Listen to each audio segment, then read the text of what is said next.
Baik, bismillahirrahmanirrahim. Innal hamdalillah nahmaduhu wa nasta'inuhu wa nastaghfiruh wa na'udzu billahi min shururi anfusina wa min sayyiati a'malina. May yahdihillahu fahuwal muhtad wa may yudlil falan tajida lahu waliyyan mursyida. Wa ashhadu an la ilaha illallah wahdahu la syarika lah wa ashhadu anna Muhammadan 'abduhu wa rasuluh. Arsalahu Allahu bil huda wa dinil haqqi liyudhhirahu 'ala ad-din kullih wa kafa billahi syahida. Amma ba'd.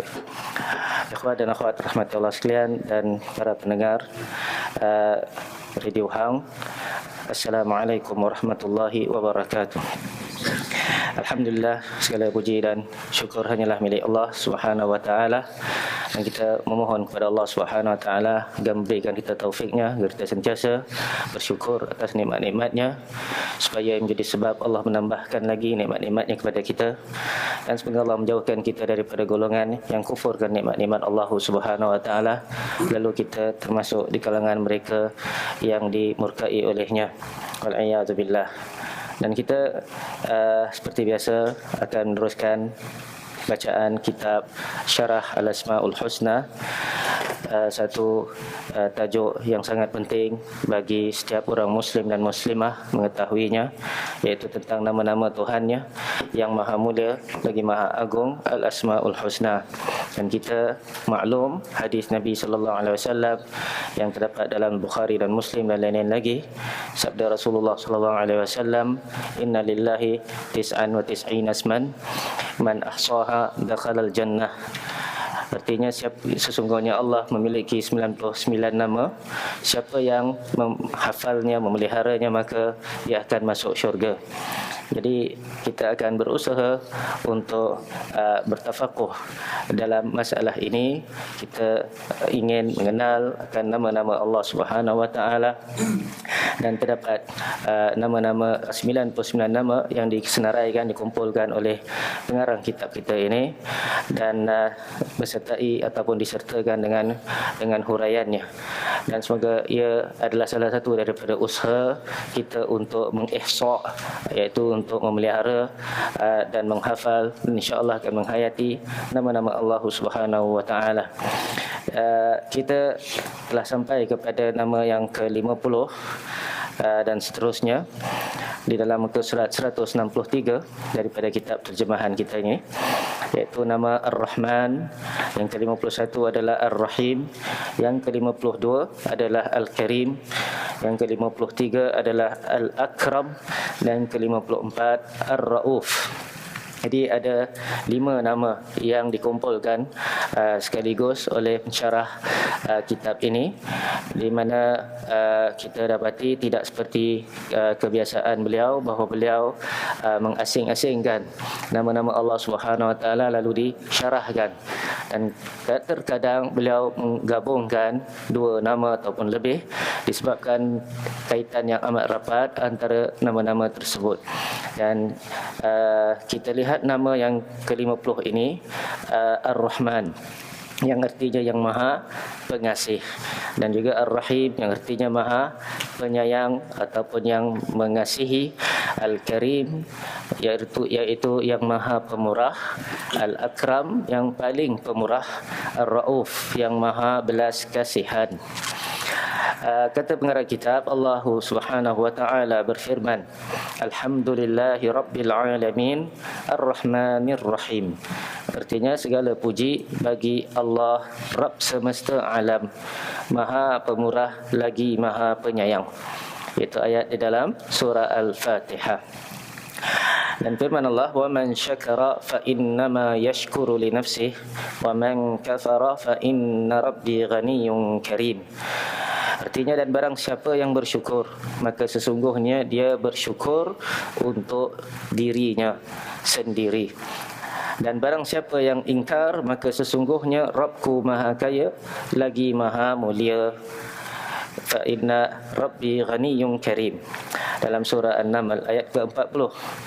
Dan wa yuhadzirukumullahu nafsah wallahu raufum bil ibad, dan Allah memperingatkan kamu terhadap dirinya, dan Allah sangat penyayang kepada hamba-hambanya. ayat ke-30 daripada surah Ali Imran. Jadi ini adalah antara ayat-ayat Al-Quran yang didatangkan oleh pengarang kitab seperti biasa untuk menjadi dalil atas nama-nama yang beliau senaraikan. Dan kita dapati bahawa ia adalah sedikit jika kita bandingkan dengan nama-nama yang beliau senaraikan. Ada 5 nama, tapi beliau mendatangkan setakat ini hanya 3 firman Allah Ta'ala. Dan terdapat di situ nama Ar-Rahman, Ar-Rahim sebagaimana dalam Al-Fatihah, dan nama Allah Ghaniyun Karim, ataupun khususnya yang diambil adalah nama Allah Karim yang maha mulia, iaitu ayat di dalam surah An-Naml. Dan ia adalah kata-kata ataupun hikayat daripada doa Nabi Sulaiman alaihi salam, di mana apabila beliau mendengar semut memanggil kaumnya, qalat namlah ya ayyuhan namlu dukhulu masakinakum la yahtimannakum Sulaiman wa junuduhu wa hum la yash'urun. Wahai kaumku, udkhulu masakinakum, masuklah ke dalam rumah-rumah kamu. Semut pun ada rumah, dan tempat semut itu adalah tempat yang selamat untuk mereka. Udkhulu masakinakum. Baik, jadi didalil bahawa semut bercakap dengan semut lain, itu tak adalah sangat masalah. Yang herannya, macam mana pula Nabi Sulaiman AS boleh dengar, macam mana pula Nabi Sulaiman AS boleh faham.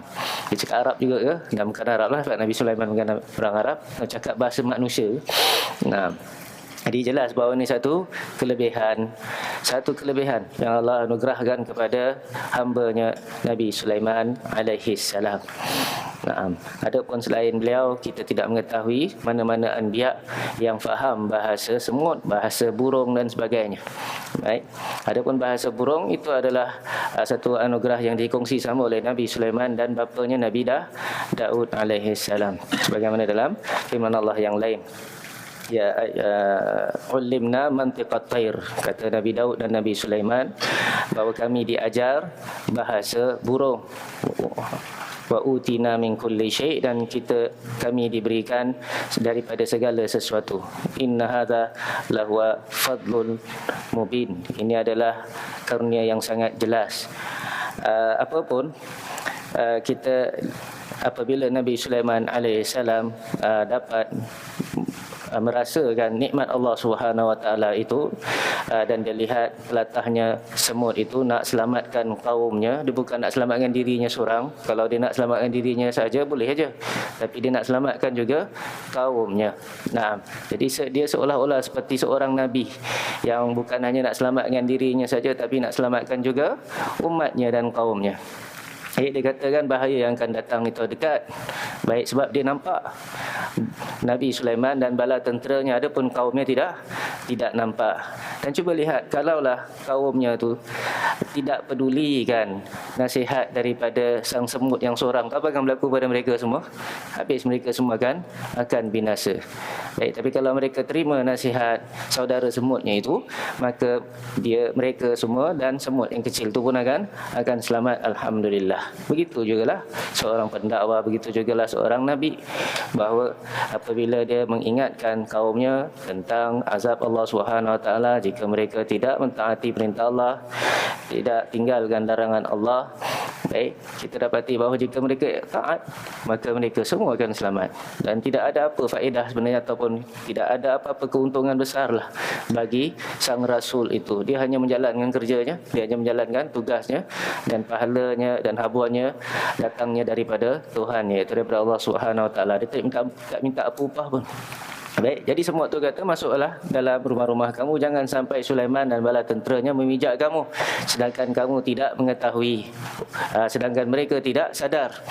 Sebab kita manusia ke atas, dan kita jalan, mana kita nampak yang di bawah apa yang kita pijak, kita tak nampak, kecuali kalau kita nampak. Bukan maknanya kita boleh pijak semut sembarangan. Sebab ayat ni kata apa? Wahum la yash'urun. Bala tentera itu tidak sadar. Sebab biasanya mereka jalan atas tanah, mungkin ada rumput ke, ada ranting dan sebagainya, mungkin tak sadar apa yang ada di bawah. Mungkin semut-semut lah, mungkin ular-ular lah, Apa saja yang ada di bawah akan dipijak kalau ada jalan ramai-ramai gitu. Baik.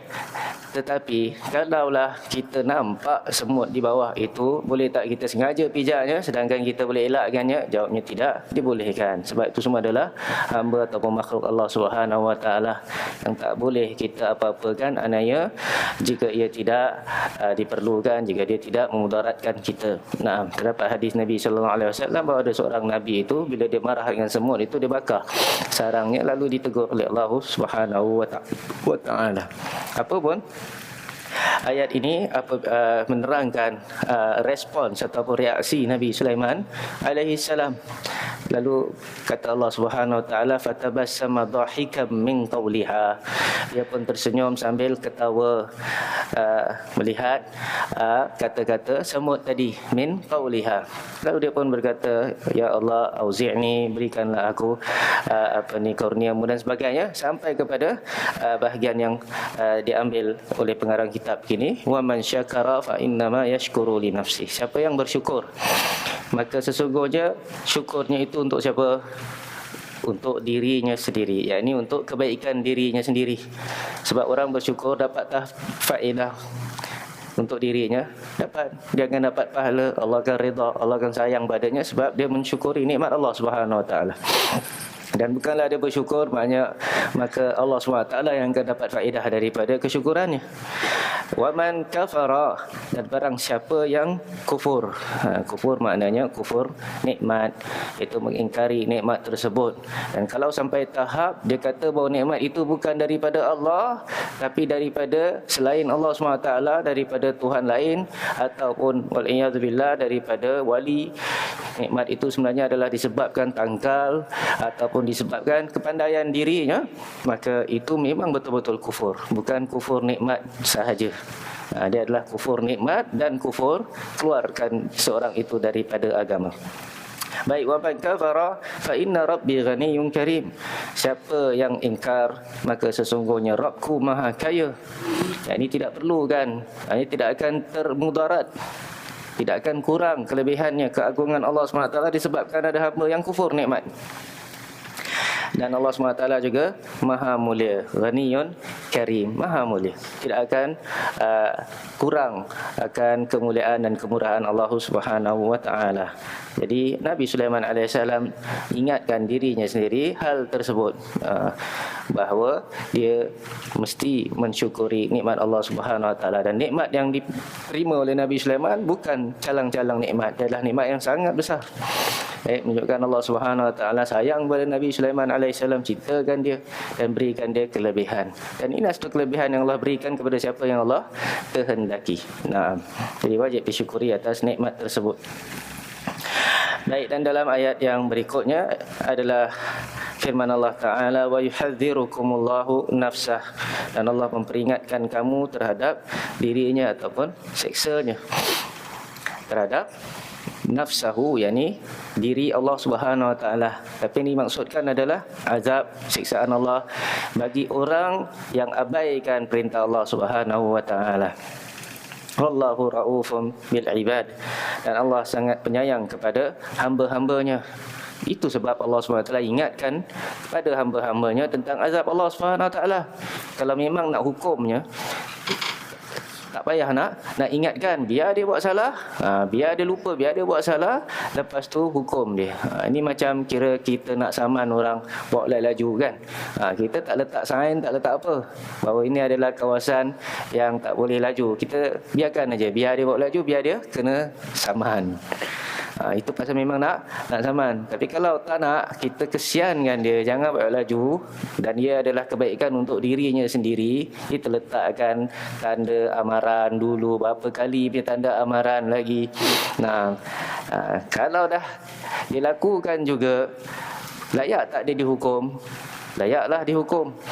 Adakah akan dikatakan bahawa ia tak kesian ke kita? Tak kesian kenapa dia letak banyak amaran? Begitulah Allah Subhanahu Wa Taala telah ingatkan banyak kali akan azab Allah Subhanahu Wa Taala.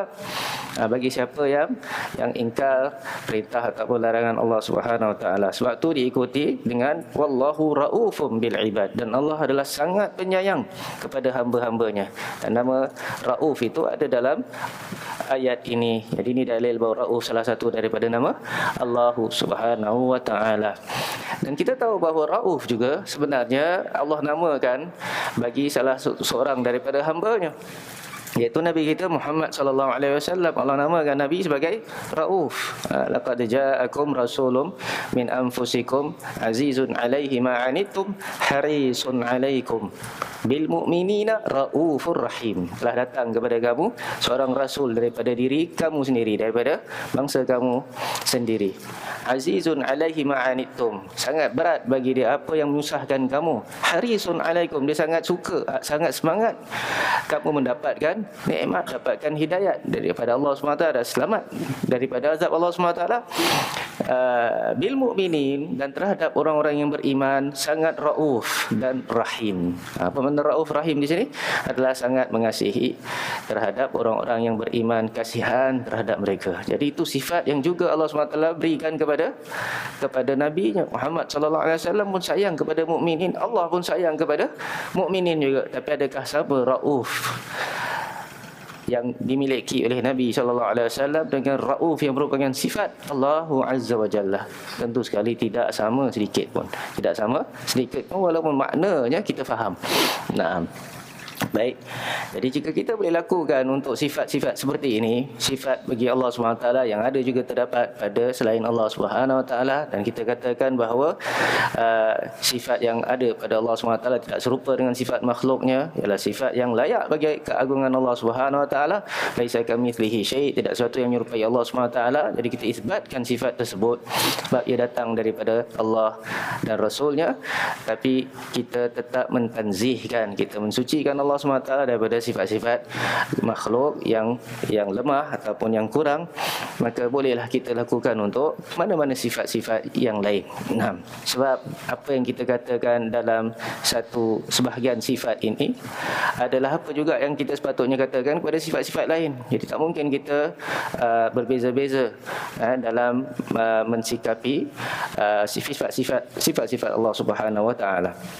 Wallahu raufun bil ibad, Allah Maha mengasihi terhadap hamba-hambanya. Al ibad di sini walaupun umum, semua manusia ini adalah hamba Allah SWT, tapi maksudnya adalah raufun bil ibadihil mu'minin, pada hamba-hambanya yang beriman.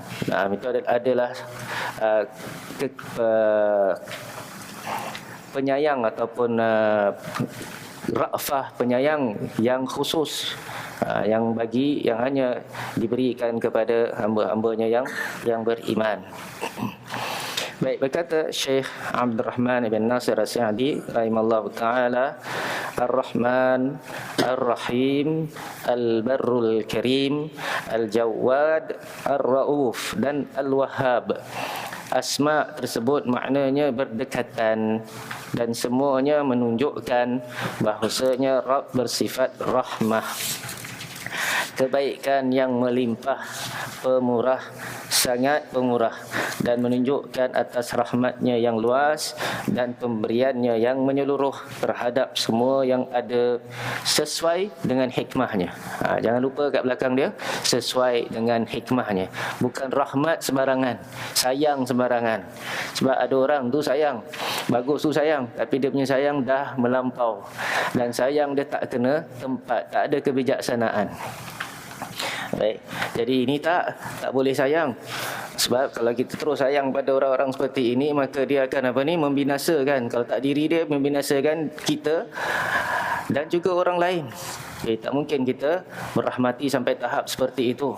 Sebab itu ada disyariatkan hukuman-hukuman pidana yang dilaksanakan oleh pemikul syariat, umara ataupun hakim-hakim di dalam dunia ini terhadap sebahagian orang yang menyalahi, melanggar syariat Allah Subhanahu wa taala, dan hukuman yang berat. Contohnya orang yang berzina. Baik, dan dia belum bernikah, maka Allah Subhanahu wa taala, az-zaniyatu waz-zani fajlidu kulla wahidin minhuma mi'ata jaldah wala ta'khudhukum bihima ra'fatun fi dinillah in kuntum tu'minuna billahi wal yawmil akhir wal yashhad 'adzabahuma ta'ifatun minal mu'minin. Wanita yang berzina dan lelaki yang berzina, baik, maka sebatlah setiap daripada mereka kullu wahidin minhuma 100 kali sebatan. Jadi 100 untuk zina perempuan, 100 untuk pasangannya, bukan 100 bagi dua. Sebab Allah SWT kata kullu wahidin minhuma, setiap daripada mereka berdua 100 sebatan. Janganlah kamu merasa ra'fah, wala ta'khudhukum bihima ra'fah, jangan kamu rasa kesian. Perhatikan Allah tak kata wala ta'khudhukum bihima rahmah, jangan kamu rasa rahmat, tapi Allah kata jangan kamu rasa ra'fah.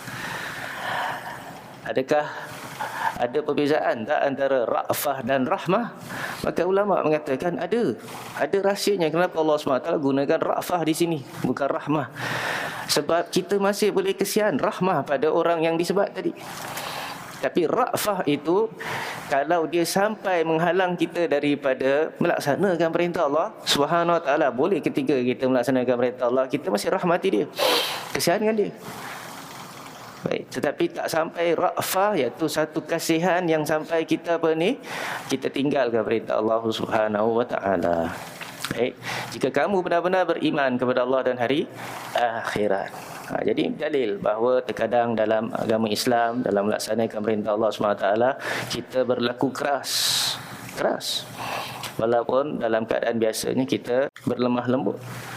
Baik, tapi kalau dah sampai keadaan-keadaan tertentu, maka kita ikut syariat, kita berkeras terhadap orang-orang yang berhak dihadapi dengan kekerasan. Jika kita benar-benar beriman kepada Allah dan hari akhirat. Kalau cakap saja beriman kepada Allah dan hari akhirat, bila tiba nak hukum orang-orang yang berzina, dia tak nak buat, maknanya dia belum lagi beriman kepada Allah dan hari akhirat. Kemudian Allah kata hendaklah ada satu taifah, satu golongan daripada orang-orang mukminin yang menyaksikan hukuman sebat tersebut. Bukan dilakukan senyap-senyap dalam bilik aja ke, tapi dilakukan di hadapan orang, sebahagian orang pun, bukan semua orang. Takkan semua nak kena berhenti kerja je, semua nak kena pergi tengok pun. Baik, jadi fardu kifayah ini juga rahmat dari Allah Subhanahu Wa Taala. Tapi kenapa disebutkan secara jelas syariat ini menyaksikannya? Sebab supaya orang-orang yang mungkin ada niat nak berzina, bila tengok hukuman yang keras tersebut, maka dia pasti takkan berani nak lakukannya. Sebab dia dah tengok. Baik. Dan orang yang dah lakukan seperti yang disebat tadi, pasti akan rasa akan menyesal apabila telah dilaksanakan hukuman tersebut ke atasnya. Baik. Dan kita tahu bahawa kalau dia benar-benar insaf, benar-benar bertaubat, walaupun dia telah melakukan dosa yang besar dan dilaksanakan hukuman hudud ke atasnya, Allah SWT tetap akan mengampunkannya. Hukuman tersebut adalah kafarah baginya, supaya dia tidak akan dihukum oleh Allah SWT di hari kiamat. Jadi itu juga rahmah. Hudud ini adalah satu rahmat sebenarnya bagi banyak orang. Baik.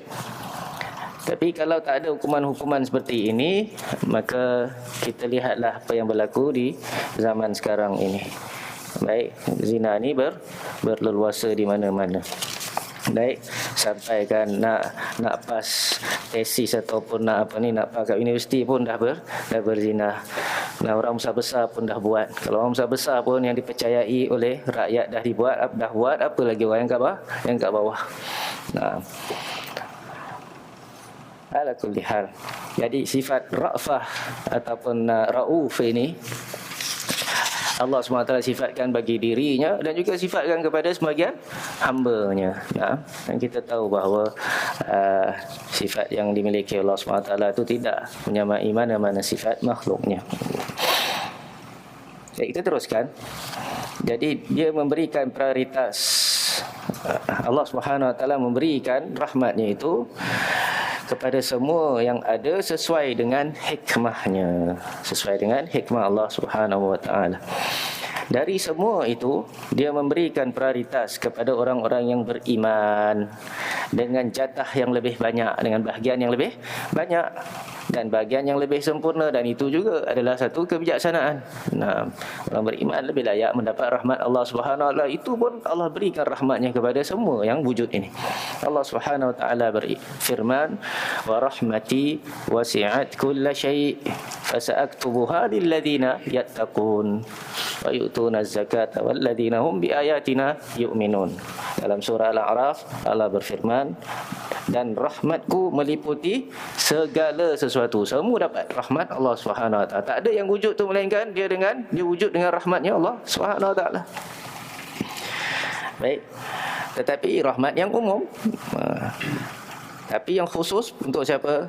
Fasa'aktubuha lil ladzina yattaqun. Maka akan aku tetapkan rahmatku itu untuk orang-orang yang bertakwa. Lihat kelebihan orang-orang yang bertakwa. Dia dapat rahmat Allah SWT yang khusus, dan itu adalah sesuatu yang Allah SWT telah wajibkan bagi orang-orang yang bertakwa. Sebab itu selalu diingatkan tentang bertakwa, ya ayyuhalladzina amanu taqullaha haqqa tuqatih, dan seterusnya. Dan takwa itu artinya apa? Artinya kita mentaati perintah Allah Subhanahu Wa Taala dengan apa? Dengan petunjuk daripada Allah Subhanahu Wa Taala, dan kita tinggalkan larangan Allah Subhanahu Wa Taala di atas petunjuk dari Allah Subhanahu Wa Taala. Itu adalah makna takwa. Bukan kita taat pada perintah Allah Subhanahu Wa Taala tanpa petunjuk. Maknanya suka hati kita rasa ini macam baguslah, jadi kita pun buat. Adakah kita ni orang yang bertakwa? Bertakwa tak macam tu? Tidak. Walaupun daripada luar macam bertakwa, baik, tapi sebenarnya dia tidak bertakwa. Jalan sana sini dia gentel apa? Dia gentel biji. Lepas tu dia sebut nama Allah Subhanahu Wa Taala. Kadang sampai bercakap pun, jual beli pun, tawar menawar pun, jual kain ke ikan ke daging ke. Wah, gentel tasbih. Ya betul ni. Dan ingatkan dia bertakwa, ni bagus. Yang lagi parah lagi, dalam masjid hari Jumaat, mula daripada dia masuk masjid, dia dah solat tahiyatul masjid pun baguslah, alhamdulillah. Dia duduk dan dia pun mulalah buat macam tadi dengan biji tasbih dia, dan dia mula zikir khusyuk. Baik, lepas tu khatib pun naik ke atas mimbar, mulalah khutbah. Dia masih on lagi. Oh, ni betul-betulnya bertakwa, betul-betulnya wara. Betul ke tak betul ni? Tak, sebab dia punya takwa itu tanpa nur minallah, tanpa petunjuk dari Allah Subhanahu Wa Taala. Ini bukan daripada ajaran Rasulullah SAW. Bukan ajaran Rasulullah ke ajaran Rasulullah ni? Bila khatib keluar ni, awak tak nak dengar, awak nak zikir ni bagus. Kita tak nak cakap pasal cara dia zikir, tapi zikir tu bagus, tapi ni dah tak kena tempatnya, dah menyalahi petunjuk Rasulullah SAW. Nabi dah kata, baik, siapa yang bercakap-cakap sedang khatib di atas mimbar, maka tiada Jumaat baginya, faqad lagha, sia-sia je Jumaat dia. Itu kalau apa ni? Bercakap-cakap. Sebab hendaklah kita dengar betul-betul apa yang disampaikan oleh khatib. Try lah walaupun ngantuk. Boleh nak letak lidi kat atas apa dekat mata. Try juga. Tapi kalau dah tak boleh juga, tu cerita lain. Pasal kita kan masuk masjid dah 2-3 jam sebelum azan. Saat-saat yang awal nak dapat unta dan sebagainya. Itu sebab kita ngantuk. Tapi yang herannya ada yang sampai last minute juga. Dah ujung-ujung juga letak aja kan, lepas saja solat aja khatib kula assalamu innal hamdalillah, dia pun dah lentuk dah. Baik. Jadi yang bertakwa orang yang zikir ketika khatib berkhutbah ke orang yang tinggalkan zikir dan dengar khatib? Dengar khatib, itu orang yang bertakwa. Yang lagi satu yang zikir tak bertakwa. Hatta kalau dia baca Quran pun, khatib sedang apa ni? Sedang khutbah, dia berdosa. Baik, jadi sebab itu kita katakan takwa itu adalah kita mentaati perintah Allah ala nurin min Allah, dengan petunjuk daripada Allah. Dan tinggalkan larangan juga begitu. Bukan kita haramkan certain makanan, baik konon-konon nak dekatkan diri kita kepada Allah Subhanahu Wa Taala. Tak nak makan ni, kita tak nak makan tu, contoh.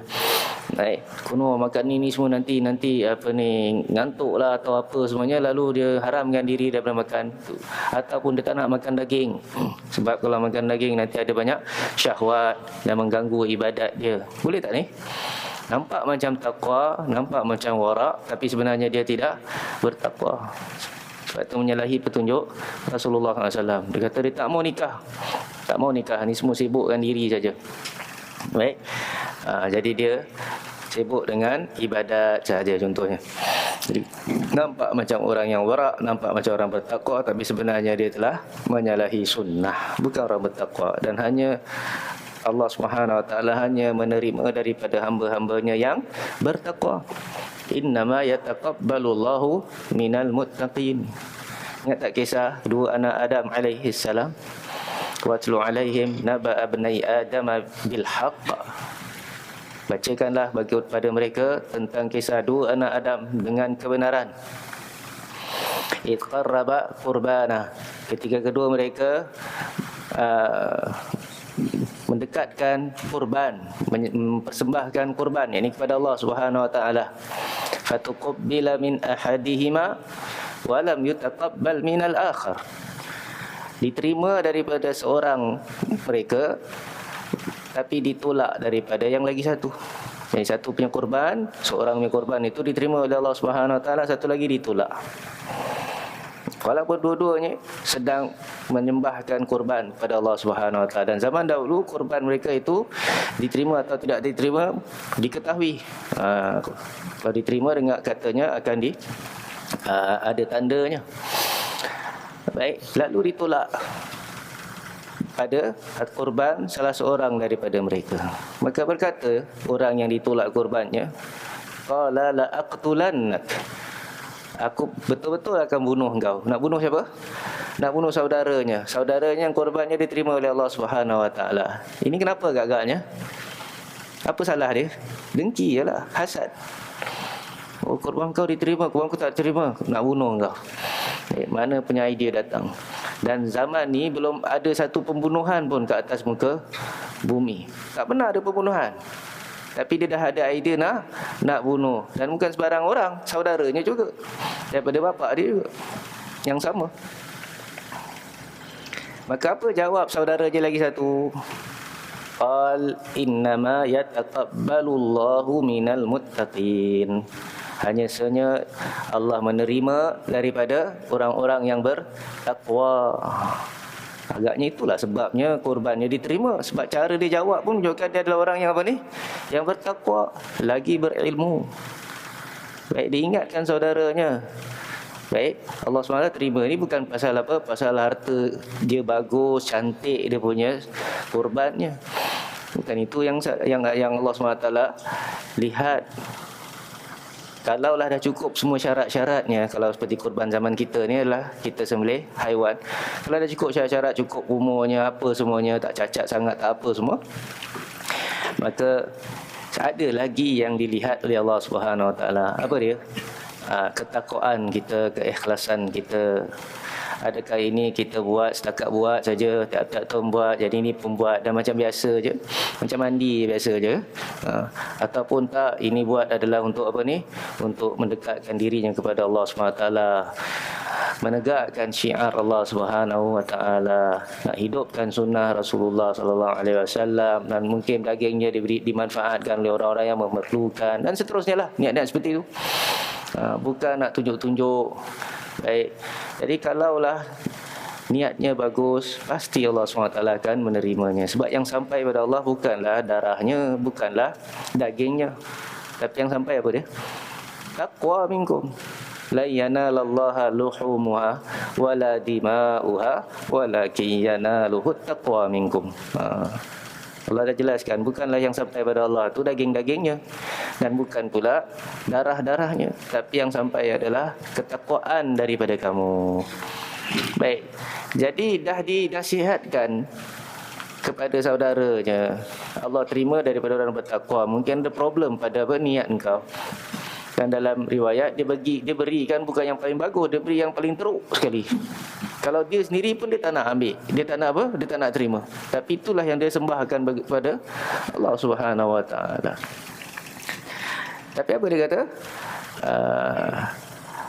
Dia tetap nak bunuh. Dia tetap nak bunuh.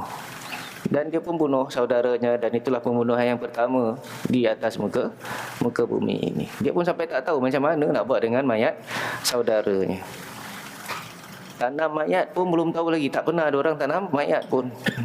Kalau Allah ilhamkan, ada burung dan sebagainya, dia tanam saudaranya, lalu dia pun tanam saudaranya mengikuti burung tersebut. Ini ilham dari Allah Subhanahu Wa Taala. Dan dia, kata ulama, akan menanggung dosa semua orang yang bunuh atas muka bumi ini sampai hari kiamat. Sebab dia telah mensunnahkan sunnah yang jahat. Semua orang yang bunuh tu dapat dosa juga. Dan orang yang pertama bunuh tu pun dapat dosa juga. Dan benarlah apa yang dikatakan oleh para malaikat. Ingat tak apabila Allah SWT berfirman pada para malaikat, wa idh qala rabbuka lil malaikati inni ja'ilun fil ardi khalifah. Aku nak jadi ke atas muka bumi ni khalifah. Apa kata malaikat? Qalu ataj'alu fiha man yufsidu fiha wa yasfiku dima wa nahnu nusabbihu bihamdika wa nuqaddisu lak. Apakah kau nak jadikan ke atas muka bumi ini orang-orang yang akan merosak di atasnya dan yang akan menumpahkan darah, yang akan membunuh?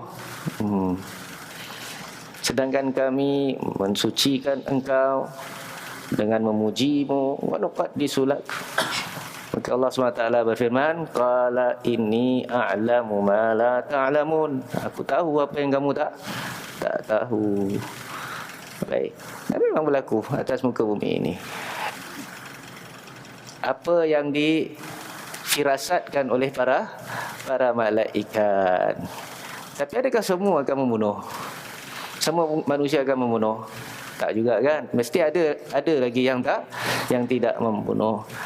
Dan di sana ada lagi hikmah-hikmah di sebalik penciptaan manusia yang diketahui oleh Allah Subhanahu Wa Taala. Ini dalil bahawa malaikat juga hamba Allah Subhanahu Wa Taala yang tidak mengetahui yang gaib kecuali apa yang Allah ajarkan padanya. Yang mengetahui segala-galanya hanyalah Allah Azza wa Jalla. Naam. Baik, balik kita kepada kitab kita ni. Wa rahmati wasi'at kulla syai' fa sa'aktubuha lil ladzina yattaqun. Dan rahmatku meliputi segala sesuatu, maka akan aku tetapkan rahmatku untuk orang-orang yang bertakwa. Dan sambungannya untuk orang yang mengeluarkan zakat dan orang yang beriman terhadap ayat-ayat kami, iaitu mereka yang mengikuti Rasul dan Nabi yang ummi, yang mereka dapati tertulis dalam kitab-kitab mereka, fit Taurati wal Injil, yang memerintahkan mereka untuk berbuat ma'ruf dan melarang mereka daripada buat yang mungkar, yang menghalalkan bagi mereka at-tayyibat wa yuharrimu alaihimul khaba'ith, mengharamkan atas mereka segala yang jelek.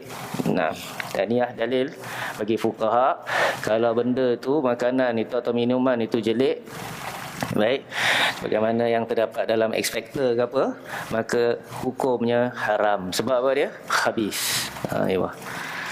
Nah, dan begitu juga antara mereka gunakan ayat itu sebagai dalil mengharamkan merokok. Sebab apa?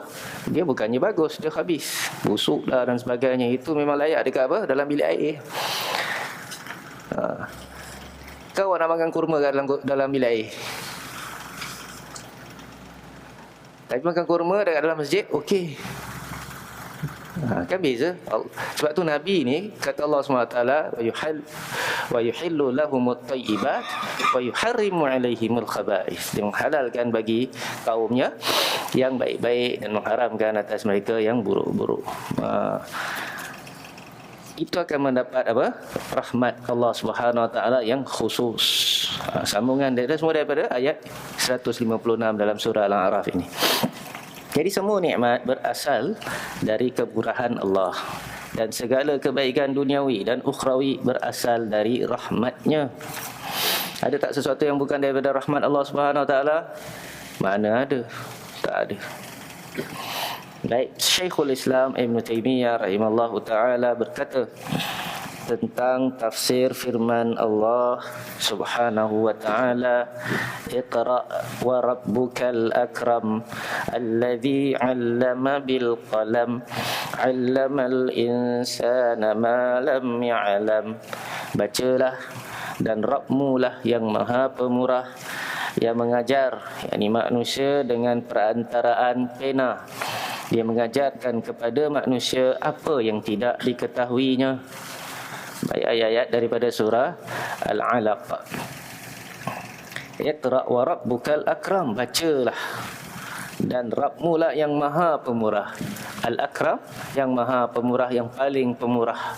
So ini dalil bahawa Al-Akram itu salah satu daripada Al-Asma' Al-Husna. Jadi baca kemudian dikaitkan dengan kemuliaan, kemurahan Allah Subhanahu wa taala. Lepas tu diterangkan kemurahan Allah Subhanahu wa taala apa dia? Allazi 'allama bil qalam.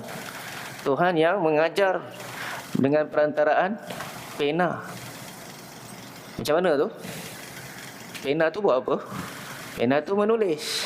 Bila menulis adalah tulisan. Ini kumpul-kumpulkan jadilah kitab ke dan sebagainya, lembaran atau kitab. Jadi dalamnya ada apa? Ada ilmu. Ada ilmu. Ada ilmu. Dan itu semua daripada Allah Subhanahu Wa Taala. Allah ajarkan melalui Al-Qalam. Dan kita tahu berapa besarnya nikmat kalam ini. Tak ada kalam macam mana? Tak ada kitab. Baik. Dan ilmu tak tersebar. Dan kalau tak ada ilmu, jahil. Kalau jahil, binasa. Manusia ini jahil, macam dia hidup dalam dunia yang tak ada matahari, gelap. Dia tak tahu apa yang betul, apa yang salah, apa yang baik untuk dia, apa yang tak baik untuk dia. Tapi Allah SWT mengajar manusia, alladhi 'allama bil qalam, 'allamal insana ma lam ya'lam. Dia mengajarkan kepada insan apa yang tidak diketahuinya. Semua manusia diajar oleh Allah Subhanahu wa taala. Baik. Dan bukanlah maknanya Allah SWT ada kelas ke apa, waliyahzubillah. Tak semesti macam tu. Melalui kitab-kitabnya. Naam. Dia Allah Subhanahu Wa Taala, kata Ibn Taymiyah, memberi nama dan mensifati dirinya dengan pemurah, dan bahawasanya dialah yang paling pemurah, Al-Akram. Sesudah menjelaskan bahawa dialah yang menciptakan. Ya. Jadi bukan Allah ciptakan dah biarkan. Tak, Allah SWT ajarkan ciptaannya. Tujuannya agar jelas bahawa hanya dialah yang memberi nikmat kepada semua makhluk dan menyampaikan mereka kepada tujuan yang terpuji, sebagaimana firman-Nya, allazi khalaqa fasawwa wallazi qaddara fahada, yang menciptakan dan menyempurnakan ciptaannya dan yang menentukan kadar masing-masing dan memberi petunjuk. Dalam surah Al-A'la, alladzi khalaqani fahuwa yahdin, iaitu Rabb yang telah menciptakan aku, maka dialah yang menunjuki aku. Ayat dalam surah Asy-Syu'ara. Dan ini antara doa Nabi Ibrahim alaihissalam apabila dia berdialog dengan bapanya.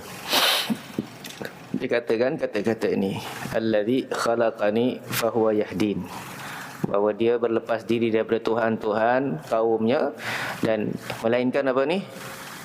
Melainkan Tuhan yang menciptakan aku. Illa rabbil alamin, illa rabbal alamin, melainkan Tuhan sekalian alam yang telah menciptakan aku dan dialah yang menunjukkan aku. Wallazi yut'imuni wa yasqin, dan dialah yang memberikan aku makan dan memberikan aku minum. Wa idza maridtu fa huwa yashfin, dan apabila aku sakit maka dialah yang menyembuh aku. Jadi ini semua tauhid, tauhid rububiyah. Jadi kalau kita dah mentauhidkan Allah SWT dengan rububiyahnya, ketuhanannya, maka wajiblah kita tidak menyembah kecuali Dia. Dan ini yang dinamakan tauhid apa? Tauhid al-ubudiyah atau tauhid ibadah atau tauhid al-uluhiyah. Tak mungkin kita dah mentauhidkan Allah dalam rububiyah, tiba-tiba bila kita nak minta, kita minta kepada selain Allah Subhanahu Wa Taala. Kita syirikkan Allah Subhanahu Wa Taala. Baik, jadi penciptaan mengandung makna permulaan, sedangkan kemurahan mengandung makna tujuan. Penciptaan ada makna apa? Permulaan. Sedangkan kemurahan ada makna tujuan. Sebagaimana dalam surah Al-Fatihah, Rabbil Alamin, Alhamdulillahi Rabbil Alamin, Ar-Rahmanir Rahim. Jadi kalimat Al-Karam ataupun kemurahan mencakup segala kebaikan dan pujian. Ia tidak sebatas pada pemberian, kerana pemberian hanyalah salah satu bahagian dari kesempurnaan makna lafaz ini. Sebab memberi kepada makhluk merupakan kesempurnaan dari kemuliaannya, dan kemuliaan itu sendiri adalah kebaikan yang banyak dan kemudahan mendapatkannya. Allah Subhanahu Wa Taala mengkhabarkan bahawa Dialah yang paling pemurah, Al-Akram, dengan sirah At-Tafdil, iaitu menunjukkan superlatif yang paling, dan dengan alif dan lam ma'rifah, ini menunjukkan bahawa hanya Dialah yang paling pemurah. Berbeza kalau dia berkata wa rabbuka akram tanpa alif lam, maka hal itu tidak menunjukkan pembatasan bahawa Dialah yang paling pemurah. Jadi kita tahu bahawa ia adalah khusus untuk Allah Subhanahu Wa Taala. Tiada yang lebih pemurah dari Allah. Firman-Nya Al-Akram menunjukkan hasr, yakni sekatan, yakni khusus, dan dia tidak mengatakan Al-Akramu min hadza, yakni lebih mulia daripada ini. Tak, dia tak ada banding-bandingkan. Dia cuma kata Al-Akram. Jadi dia memakai isim yang mutlak supaya nyata bahawa hanya Dialah yang paling pemurah secara mutlak. Artinya Allah memiliki kemuliaan yang sempurna dan tidak ada sesuatu pun di atas.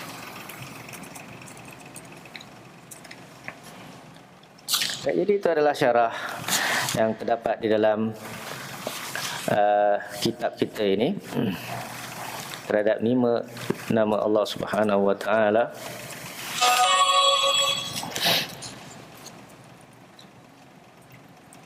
Yaitu Ar-Rahman, Ar-Rahim, Al-Karim, Al-Akram dan juga Ar-Rauf. Baik, nama-nama Allah SWT memiliki makna yang agak berdekatan sebagaimana telah kita bicarakan.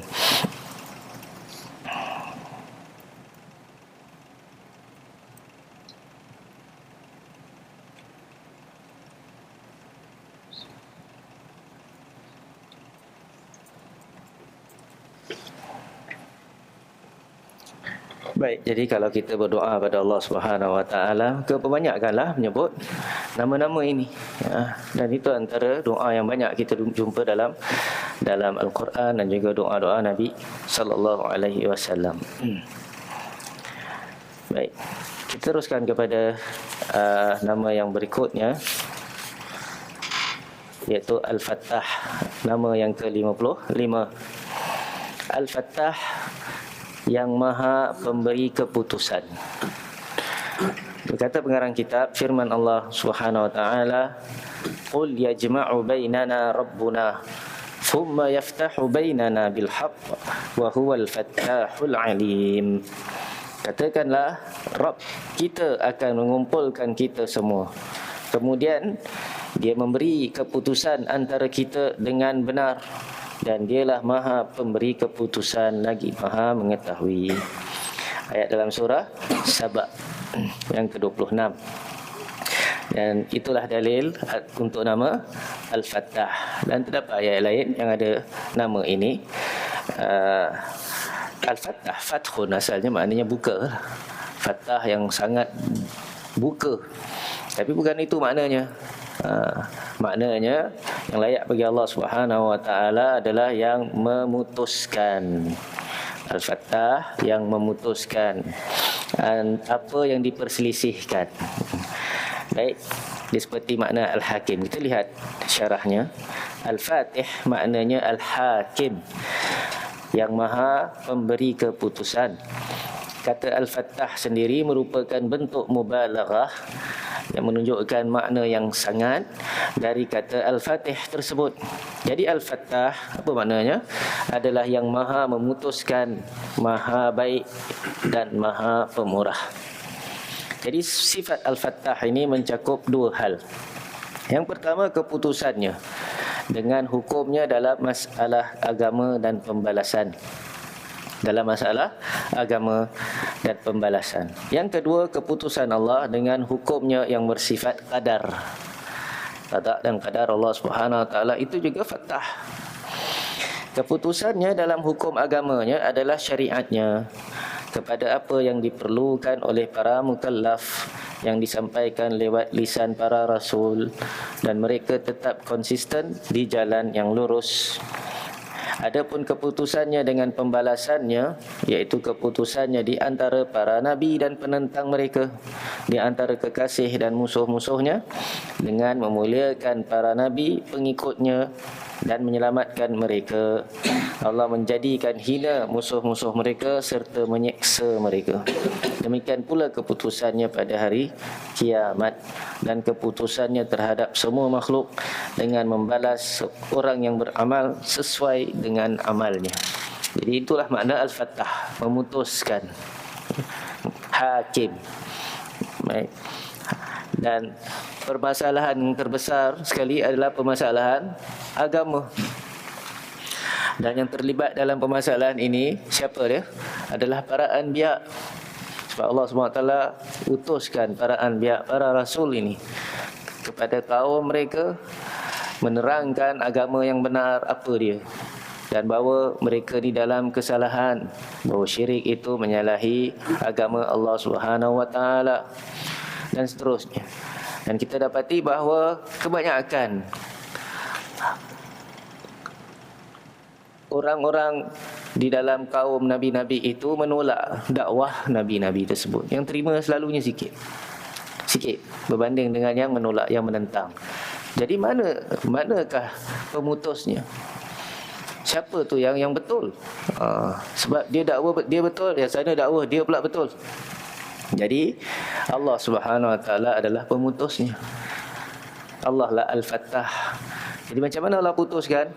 Allah putuskan dengan Allah memenangkan para anbiya dan pengikut-pengikut Nabi. Dan Allah SWT menghinakan musuh-musuhnya, Allah azabkan mereka. Itu adalah Al-Fathul Mubin. Keputusan yang nyata, yang jelas, boleh dilihat. Kita lihat Nabi-Nabi dimenangkan oleh Allah Subhanahu wa taala. Nabi Nuh dimenangkan oleh Allah ke tidak? Dimenangkan oleh Allah Subhanahu wa taala. Dibinasakan kaumnya semuanya dengan banjir yang besar, tetapi Allah SWT selamatkan Nabi Nuh AS dan beberapa kerat orang yang mengikutnya. Itu adalah daripada sifat Al-Fattah. Jadi Tuhan kita adalah Al-Fattah. Dan kemudian kita lihat Nabi Ibrahim AS, Allah menangkan, Allah atau Allah kalahkan Nabi Ibrahim AS di hadapan musuhnya. Allah menangkannya berkali-kali. Baik, dalam hujah-hujahnya, seperti dalam hujah Nabi Ibrahim AS kepada Raja Namrud. Baik, rajanya. Wa idh qala Ibrahim alam tara ila alladhi hajja Ibrahim fi rabbih an atahu Allahul mulk.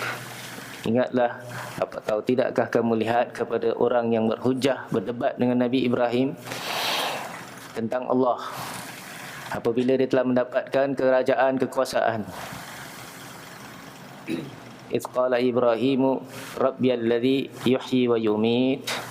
Apabila Ibrahim berkata, Tuhanku adalah yang menghidupkan dan mematikan. Apa jawab raja tu? Qala ana uhyi wa umit.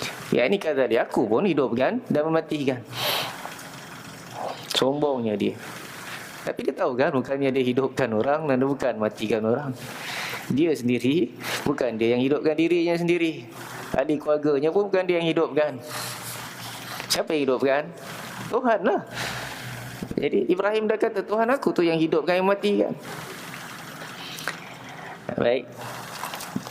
Jadi maksud dia apa dia? Dia punya takwil. Aku dipanggilnya dua orang yang dalam penjara, yang sedang menunggu hukuman. Sedang menunggu hukuman mati lah. Apa salahnya? Jadi satu orang kepada seorang tu dia kata apa? Engkau aku selamatkan. Maknanya aku maafkan. Jadi dia tak kena bunuh. Tak bunuh maknanya sekarang aku hidupkan dia. Itu tak boleh. Maknanya selamatkan, pardon dia. Dan untuk seorang lagi dihukum bunuh. Aku bunuh, aku hidupkan, aku matikan. Sebab aku ni raja yang berkuasa. Jelas menunjukkan kesombongan, keangkuhan raja tersebut. Orang-orang macam inilah yang akan dihinakan oleh Allah SWT kan. Baik, kemudian Allah menangkan Nabi Ibrahim dengan hujah. Qala Ibrahim, fa innallaha ya'ti bisyamsi minal masyriq fa'ti biha minal maghrib. Sesungguhnya Allah, perhatikan terus Nabi Ibrahim bukan kata Tuhanku, dia kata apa? Allah SWT, dikenalkan dengan nama Allah. Allah datangkan matahari daripada arah timur, maka kau datangkanlah daripada arah barat. Jadi dia tinggalkan hujah tadi. Terus dia pergi kepada apa? Dia pergi kepada sesuatu yang memang tepat, yang kira paling pendek untuk mematahkan hujah orang yang angkuh ni. Kalau tadi dia boleh angkuh-angkuh, kalau ni dia boleh tak agaknya? Matahari apa dia nak bawa daripada barat? Matahari ada satu je. Jadi semua tahu bahawa itu adalah dengan takdir dan kekuasaan izin Allah SWT. Ya'ti bisyamsi minal masyriq, maka datanglah daripada barat. Fabuhital ladzi kafar, maka orang kafir itu lalu terdiam, tak boleh jawab. So ini adalah Al-Fattah, keputusan dari Allah Subhanahu Wa Taala menangkan nabinya Ibrahim alaihi salam yang juga khalil, kekasih Allah Subhanahu Wa Taala, dan dihinakan raja tersebut. Dan juga banyak lagi kita lihat tentang kisah Nabi Ibrahim. Sebab tu banyak kisah Nabi Ibrahim dalam Al-Quran. Allah ceritakan, kisahkan tentang keberanian Nabi Ibrahim AS dalam dakwahnya. Baik. Dan juga kita lihat bagaimana apabila dia memecahkan patung-patung berhala yang disembah oleh kaumnya. Pada hari raya mereka, bila mereka kosongkan tempat ibadat mereka, dia pergi kat tempat ibadat mereka, lepas tu dia pecahkan dengan tangannya. Baik, beraninya Nabi Ibrahim alaihissalam. Lepas tu mereka balik, mereka terperanjat tengok patung-patung dah pecah. Nah, lalu mereka tanya antara satu dengan lain, siapa agaknya yang buat ni?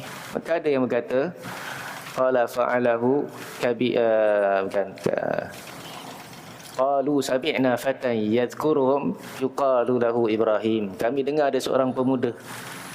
Menunjukkan Nabi Ibrahim AS masih lagi dalam umur muda jugalah. Walaupun kita tahu Nabi-Nabi ni jadi Nabi umur 40 tahun. 40 tahun masih fatan lagi. Yadhkuruhum, dah ada sebut-sebut tuan-tuan kita ni. Dan dia digelar sebagai Ibrahim. Qalu fa'tu bihi ala ayunin nas. Panggil dia, bawa dia mari sini, biar semua orang lihat dia. La'allahum yashhadun, supaya orang semua saksikan dia. Bila dah panggil, dia pun datang. Nabi Ibrahim AS datang. Ni memang tunggu agaknya, kena panggil. Dan mereka bukan terus hukum dia, mereka tanya dulu. Qalu a anta fa'alta hadza bi alihatina ya Ibrahim. Apakah engkau yang buat kerja ni pada Tuhan-Tuhan kami, wahai Ibrahim? Tanya dulu pun. Jadi apa jawab Nabi Ibrahim AS? Qala bal fa'alahu kabiruhum hadza fas'aluhum in kanu yantiqun. Yang buat orang yang besar tu, yang berhala besar tu.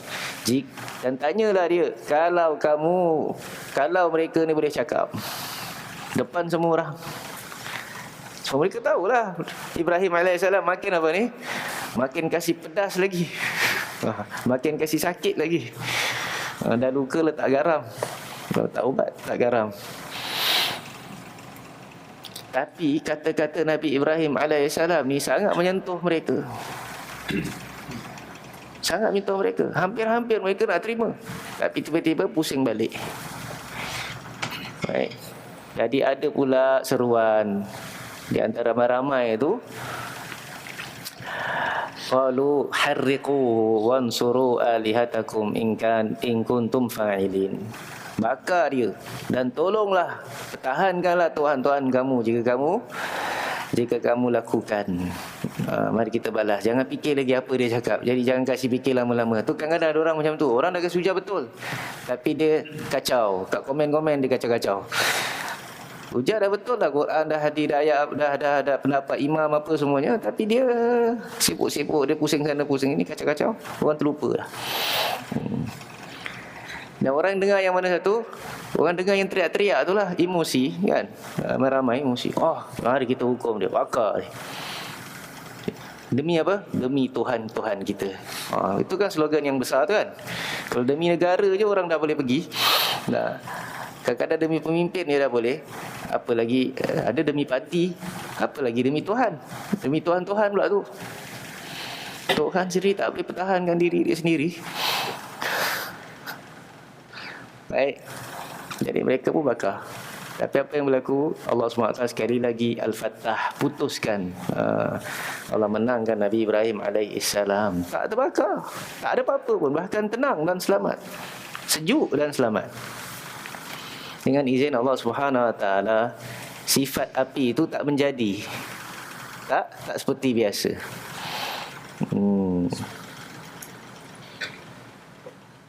Api sampai padam, Nabi Ibrahim boleh keluar je, tak ada apa. Tak boleh bunuh Nabi Ibrahim AS. Jadi keluarlah. Faham ni?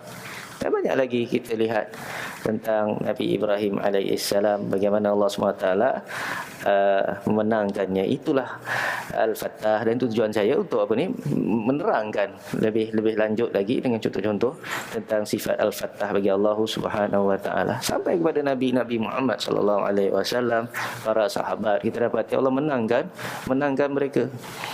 Baik, sedunia, nak ikutkan satu dunia, baik, dibuka oleh para sahabat.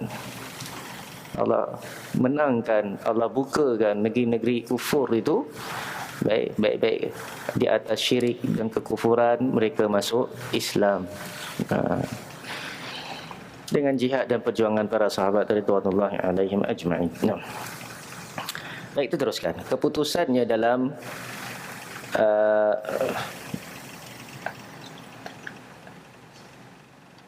baik, dan itu di dunia Allah hinakan musuh-musuh mereka, musuh-musuh nabi-nabi. Adapun di hari kiamat juga Allah SWT adalah Al-Fattah.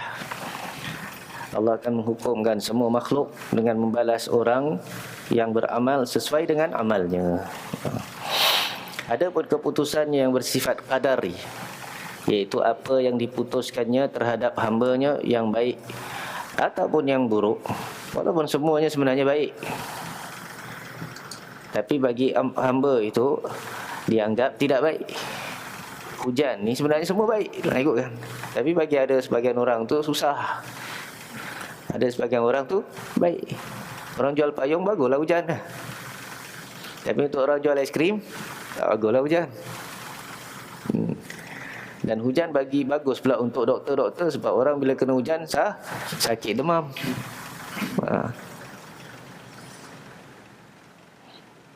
Jadi ini semua adalah daripada Al-Fattah Subhanahu wa ta'ala. Sama ada yang manfaat atau mudarat, takdir Allah Subhanahu wa ta'ala, atau pemberian dan pencegahan. Allah berikan orang ini, Allah tak berikan kepada orang ini, dia tak dapat. Firman Allah Ta'ala, ma yaftahillahu linnasi min rahmatin fala mumsika laha wa ma yumsik fala mursila lahu min ba'dih wa huwal azizul hakim. Apa saja yang Allah anugerahkan kepada manusia berupa rahmat, maka tidak ada seorang pun yang dapat menahannya. Dan apa saja yang ditahan oleh Allah, maka tidak ada seorang pun yang sanggup untuk melepaskannya sesudah itu. Dan dialah yang maha perkasa lagi maha bijaksana. Dalam surah Al-Fatir, ma yaftahillahu linnas min rahmah. Perhatikan penggunaan kata-kata yaftah. Buka makna kat sini maknanya anugerah kan. Rahmat Allah SWT pada manusia. Ada tak siapa-siapa boleh halang kalau Allah nak berikan? Tak ada siapa. Dan sebaliknya, kalau ada sesuatu yang Allah SWT tahan, Allah tak nak berikan, boleh tak orang boleh lepaskannya untuk diberikan? Tak ada. So, buat apa awak minta selain Allah SWT? Minta je lah pada Allah SWT. Itu maksud dia. Tapi ada orang minta kepada selain Allah SWT betul-betul punya sungguh-sungguh, bersungguh-sungguh, seolah-olah di tangan mereka itulah rahmat Allah, nikmat, padahal semuanya daripada Allah SWT. Baik. Jadi sia-sia siapa yang meminta kepada kuburan, minta kepada wali, baik, atau minta kepada Nabi sekalipun, minta kepada malaikat. Sebab Allah dah jelaskan sejelas-jelasnya dalam surah Fatir ini apa yang Allah buka untuk manusia semuanya. Daripada rahmat tak ada siapa yang boleh halang. Fala mumsikalaha.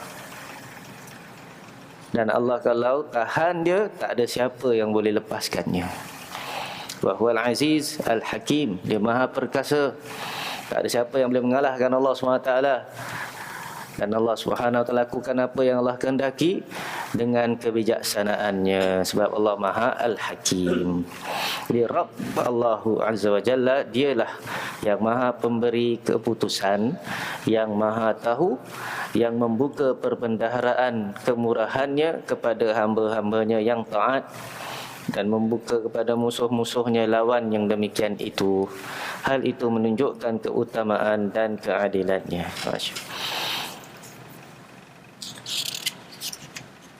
Jadi insyaAllah kita akan serahkan kepada Al-Akh yang bertugas di studio untuk sesi seterusnya. Tafadhal. Nah, jazakallahu khairan kepada Ustaz Murad Said Hafizahullah Ta'ala yang sudah menyampaikan sesi pembahasan dari kitab Syarah Asmaul Husna. Dan untuk selanjutnya kepada pendengar setia Radio Hang FM dan juga saudara-saudara kami yang hadir langsung di Masjid Ar-Roda Bukit Batu, Singapura, saatnya kita memasuki sesi soal jawab.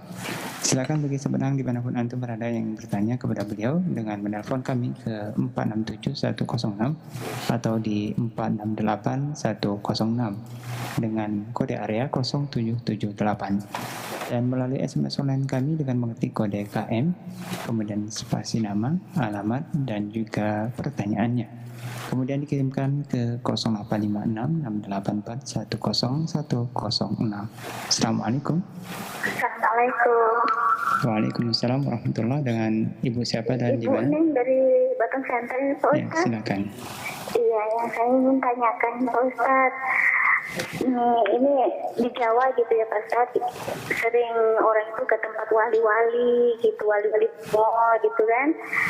Saya pun udah ngajarkan sama saudara-saudara semua kan, katanya itu untuk ziarah, untuk apa, untuk berkah gitu kan. Saya pun kaget juga gitu kan. Yang saya tanyakan, apakah itu perbuatan musyrik atau syirik kecil atau syirik besar itu Pak Ustaz? Iya.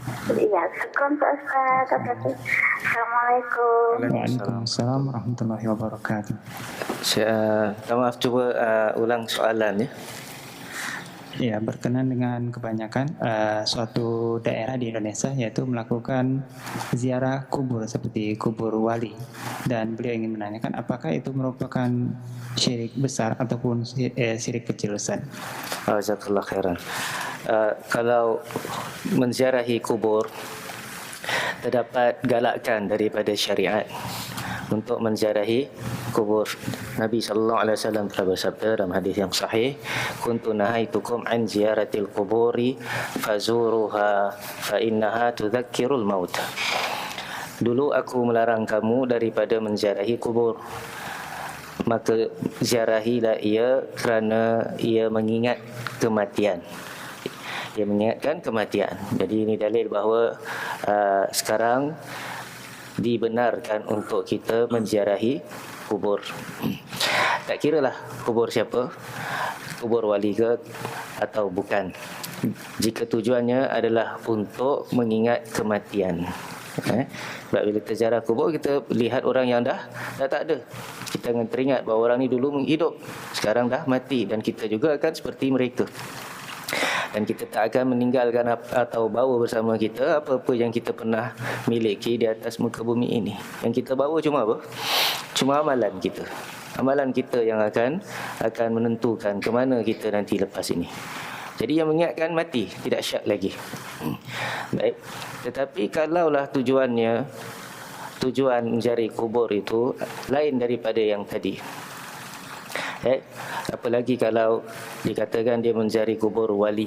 Biasanya kalau dia khususkan ziarahnya untuk kubur wali, kerana dia i'tiqadkan adanya faedah lain yang mungkin dia harapkan daripada wali yang dikebumikan itu. Sebab wali itu apa maknanya? Seorang yang dekat dengan Allah Subhanahu Wa Taala, kekasih Allah Subhanahu Wa Taala. Jadi mungkin dia sangka bahawa kalau dia pergi di kubur wali dan dia niatkan ataupun dia doa di situ, dan dia harapkan bahawa doanya akan mustajab di kuburan wali tersebut, atau dia jadikan ziarahnya itu sebab dikabulkan doanya, maka kita dapati bahawa ia menyalahi syariat. Seolah-olah kalau dia doa langsung kepada Allah Subhanahu Wa Taala, Allah tak boleh kabulkan. Dia perlu bertawassul dengan salah seorang dari hamba Allah Subhanahu Wa Taala. Tak kiralah yang masih hidup ataupun yang telah meninggal dunia. Sedangkan Allah SWT itu sangat dekat, dan Allah SWT perintahkan hamba-hambanya untuk meminta kepadanya langsung.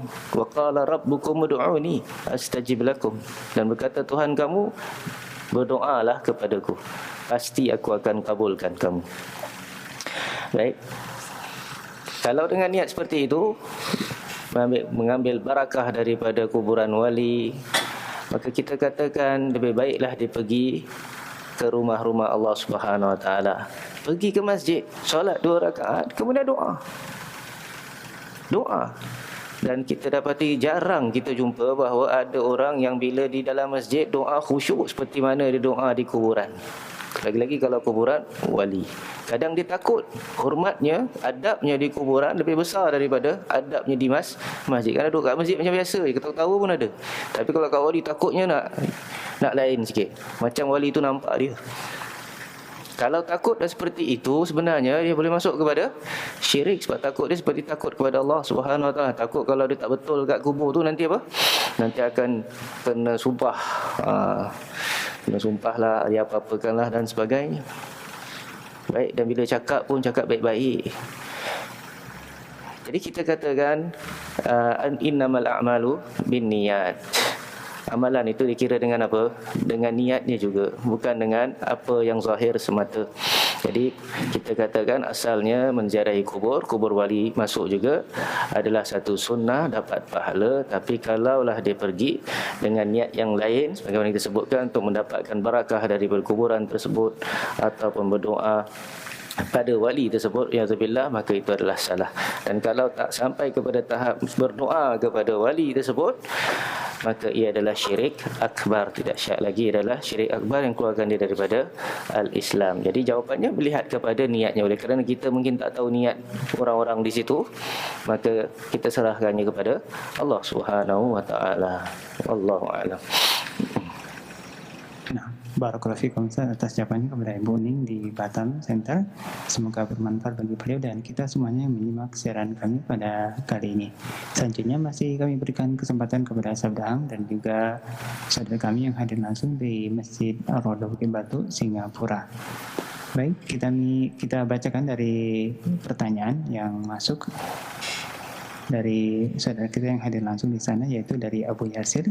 Beliau bertanya, Ustaz, mohon penjelasan antara nama Al-Karim dan Al-Akram. Perbezaan antara Al-Karim dengan Al-Akram. Kalau Al-Karim adalah yang maha mulia. Kalau Al-Akram yang paling mulia. Sebab dia adalah dalam wazan afdal. Afdal maknanya lebih lah. Dan kalau dalam bahasa Arab, afdal min hadha, afdal daripada ni, maknanya dia ada perbandingan antara satu ini dengan yang satu lagi. Tapi hal ini tak berlaku pada nama Allah Subhanahu Wa Taala, walaupun ia betul Allah Subhanahu Wa Taala paling lebih mulia daripada kita, lebih mulia daripada mana-mana orang yang mulia. Baik. Adapun setakat Al-Karim saja, maka ia tidak memiliki makna tersebut, tapi memiliki makna mulia, maha mulia juga. Dan ini seperti nama-nama Allah SWT yang lain yang warid dengan sirah ataupun lafaz atau bentuk yang berbeza-beza. Jadi kita ulama tetap menjadikan dia sebagai nama yang berbeza-beza, sebab daripada sudut makna asalnya dia ada perbezaan, ada perbezaan. Wallahu a'lam. Nah, baik Ustaz, kami akan bacakan dari SMS online dari Ike di Singapura. Beliau bertanya, Ustaz, kitab-kitab yang dahulu diturunkan dalam bentuk tulisan dan bahasa apa? Dan apakah sebelum Nabi Muhammad SAW diutus sebagai Nabi, ketika itu belum ada sholat? Soalannya yang pertama apa, Syekh? Apakah kitab-kitab yang terdahulu diturunkan dalam, maksudnya beliau bertanya, kitab-kitab yang dahulu diturunkan dalam bentuk tulisan apa dan memakai bahasa apa? Oh, memakai bahasa apa? Nah, jadi kita tahu bahawa kitab-kitab sebelum Al-Quran ini ataupun kitab-kitab Allah Subhanahu Wa Taala, Allah turunkan kepada siapa? Kepada rasul-rasulnya. Kepada rasul-rasulnya. Jadi rasul-rasulnya apa akan buat dengan kitab-kitab Allah SWT ni? Dia akan baca. Dan dia akan bacakan kitab Allah SWT tu kepada kaumnya. Jadi agak-agak dalam bahasa siapa? Dalam bahasa yang boleh dibaca oleh rasul tersebut, ya, dalam bahasa dia. Dan dia akan dibacakan kepada kaumnya. Jadi ia tentulah dalam bahasa kaumnya. Maka kalau itu adalah orang-orang Yahudi yang berbahasa Hebrew contohnya, maka tentulah kitab itu akan berbahasa Hebrew, dan tulisannya tentu juga dalam tulisan Hebrew, bukan tulisan lain. Nah, adapun soalan yang kedua tentang Rasulullah sallallahu alaihi wasallam. Sebelum diutuskan oleh Allah Subhanahu Wa Taala menjadi rasul, apakah telah adanya solat? Apakah telah adanya solat? Wallahu a'lam. Kita katakan bahawa kalau kita lihat daripada syariat yang diwarisi oleh orang-orang Arab Quraisy, orang-orang musyrikin, iaitu agama Nabi Ibrahim alaihissalam, adanya solat, adanya sedekah, adanya haji, adanya umrah, ada tawaf dan sebagainya. Baik. Tetapi kita tahu bahawa orang musyrikin telah menyelewengkan agama Nabi Ibrahim alaihissalam, memasukkan apa yang tidak ada asal usulnya di dalam agama Nabi Ibrahim alaihissalam, akhirnya mensyirikkan Allah Subhanahu Wa Taala. Menyembah patung berhala itu adalah sembah Allah Subhanahu Wa Taala pada mereka. Dan solat pula kita lihat daripada sudut kalau hadis yang saya ingat berkaitan dengan zaman Nabi sallallahu alaihi wasallam berada di Gua Hira sebelumnya mendapat wahyu, wa Nabi sallallahu alaihi wasallam yatahannas. Kata Aisyah radhiyallahu anha dalam Sahih Al-Bukhari bahawa Nabi sallallahu alaihi wasallam yatahannas, maknanya ta'abbad, dia menyembah Allah Subhanahu Wa Taala. Ada mengatakan bahawa itu adalah solat, tapi bagaimana solatnya wallahu alam. Kalau ada solat, maknanya solat syariat Nabi Ibrahim alaihissalam. Kalau yang dimaksudkan zaman Nabi Muhammad sallallahu alaihi wasallam, sebab kita yakin bahawa solat itu ada pada semua nabi-nabi. Solat itu disyariatkan kepada semua nabi-nabi. Dalam Quran kalau kita baca, ya Maryam qunuti wasjudi li rabbiki warka'i ma'ar raki'in, wahai Maryam, sujudlah kepada Tuhanmu dan taatlah, tunduklah kepada Tuhanmu, warka'i ma'ar raki'in, dan rukuklah bersama orang yang rukuk. Inilah solat. Baik, dan terdapat ayat lain yang memerintahkan mereka bahawa nabi-nabi ini bila dengar nama Allah SWT mereka sujud. Nah, dalam keadaan menangis. Dan Nabi Isa alaihissalam ketika bayi, apa dia cakap dengan orang-orang Bani Israel, dengan Yahudi? Qala inni Abdullah ataniyal kitaba wa ja'alani nabiyya. Aku adalah hamba Allah. Allah telah berikan aku kitab dan Allah akan jadikan aku nabi. Wa awsani bis salati waz zakati ma dumtu hayya. Dan Allah telah wasiatkan aku agar solat dan zakat selama aku hidup. Jadi ini dalil bahawa adanya solat di syariat-syariat sebelum Nabi sallallahu alaihi wasallam. Ada pun kaifiat solatnya, berapa rakaat, bacaannya dan sebagainya, itu wallahu alam, tak sampai kepada kita detail-detail seperti itu. Jadi kalau Nabi sallallahu alaihi wasallam sebelum diutuskan, ada tak solat daripada sudut makna tadi? Adalah solat. Cuma Nabi SAW sendiri solat atau tidak solat, itu wallahu a'lam. Yang ada dalam hadis yang saya ingat tu adalah ta'abbud, tahannus di dalam gua Hira. Bagaimana kaifiatnya wallahu a'lam. Nah, ya, sekarang dimanapun Anda berada, masih kami berikan kesempatan kepada Anda yang ingin bergabung bersama kami di line telepon di 467106 atau di 468106, dan melalui SMS line kami dengan mengetik kode KM kemudian spasi nama, alamat dan juga pertanyaannya. Kemudian dikirimkan ke 085684101006. Masih dari SMS online dari Rika di Nagoya, Batam. Dia bertanya, Ustaz, saya mau bertanya, jika seseorang yang datang ke orang pintar agar mendapatkan jodoh atau lain-lain hukumnya, apakah diperbolehkan, Ustaz? Afan, mungkin boleh diulang soalannya. Apakah seseorang yang mendatangi dukun ataupun orang pintar kalau di Indonesia, Ustaz, agar mendapatkan jodoh, apakah itu dimasukkan ke dalam syirik dan hukumnya bagaimana? Orang yang mendatangi dukun kemudian Untuk jodoh. untuk mencari jodoh. Untuk mencari jodoh dia jumpa dukun. Kalau dukun tu ada anak perempuan,